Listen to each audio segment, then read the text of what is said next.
as a health coach, when you are presented with an opportunity, when should you say yes because it's a great way to build your business? And when should you say no because it's actually a distraction? When you say yes to one thing, you're saying no to another. And sometimes that can be difficult to sort out. One of my clients today had this very scenario. She had been coaching. A doctor had referred her a group of people that she is coaching over an 8-week program. She was now about to meet with him again, and she knew that the conversation was going to be, because it had gone so well, if she could continue to do these 8-week coachings again and again over the course of the year. And she says, what do I do? It's not entirely in my niche. I already have a plan that will help me reach my financial goals that she and I had put together, and this doesn't really fit in it. So is it a distraction or is it an opportunity? So here's what I told her, and you can look at, there's no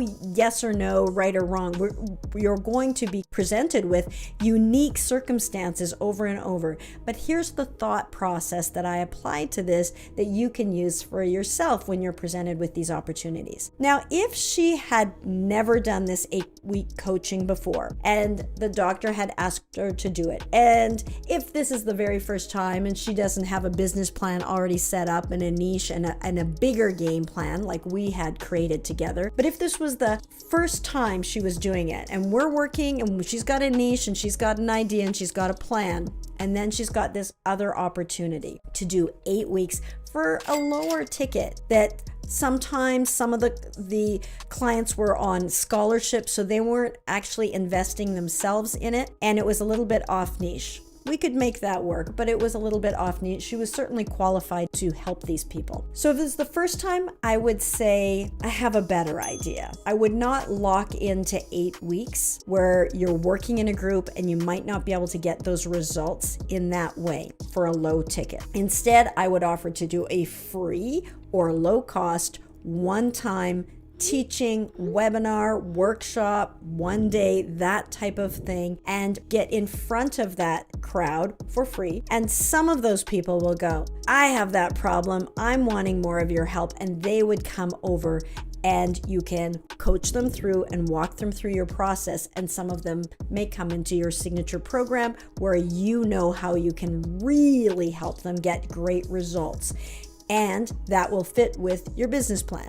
So that's what I would recommend. Now, in this particular case, she'd already done it and she'd done well. And the people that had attended really enjoyed it. The doctor was really impressed. And now that was the scenario. We were set up so that he wanted her to do this over and over and over again. But if she devotes all of her time to this, she can't nurture her own ideal clients. So here is what I had said to her. Because she'd already done it once, she had all the modules, basically. She had all the content, although she hadn't recorded it. I said, instead of locking into a year at low ticket and distracting, instead what I recommend is talk to the doctor and say, how about this? How about we run it for 8 weeks? So it would take her about 1 hour a week. 1 hour a week, not too bad of an investment of her time.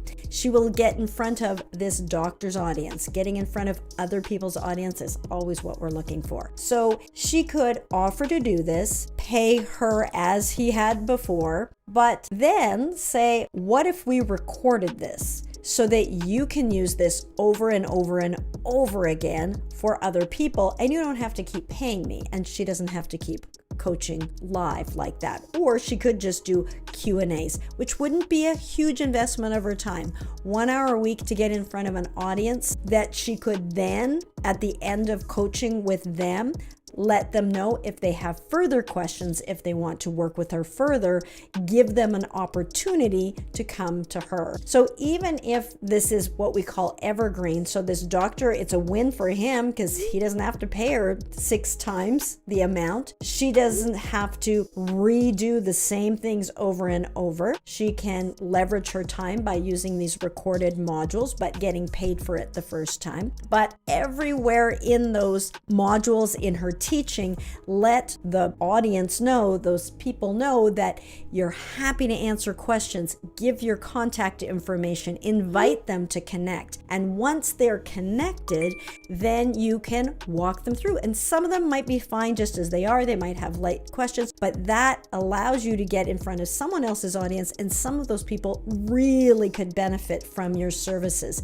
And then you can have that conversation and bring them through your usual pathway, your usual way of doing business without it being a significant distraction. So if you've already got something set up and it's not going to take a lot of your time, so it's just 1 hour now because you've already got the material, you can do that. If her other business had taken so high that if her other business is now 6 figures or well on track to that, she's fully engaged with them, she can just dial down answering questions from this other part. Or if she was already there, she could just say no thank you and offer to do a 1 hour workshop or a 1 day workshop, something like that. So it depends on the time, it depends on the opportunity. Ideally, you do want to get in front of other people's audience. A doctor who has patients who want your services, that's excellent. So generally, we're going to say yes,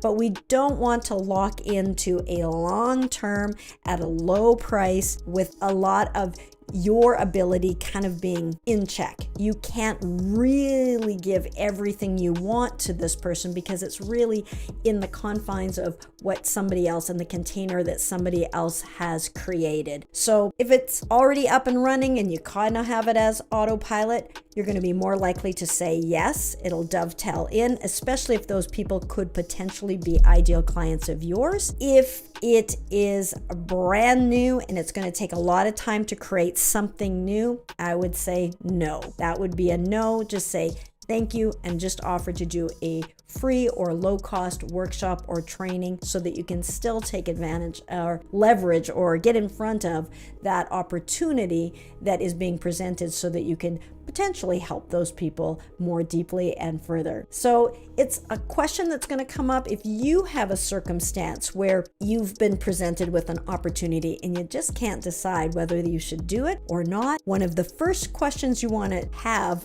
answered for yourself is, what am I doing? What do I want? Who can I serve? How do I want to help? So knowing what your end goal is, then when these opportunities come up, you go, does that help me get to my goal? Then it's a yes. Does this not help me get to my goal? Then it's a no. So we want to know what that end goal is, because some distractions, like a healthy, happy family, are part of the goal. So you'll be more apt to say yes to things that support that goal. I hope that helps. If you have questions or clarification or situations that you want to bring by, be sure to pop those in the comments. Be sure to like and subscribe.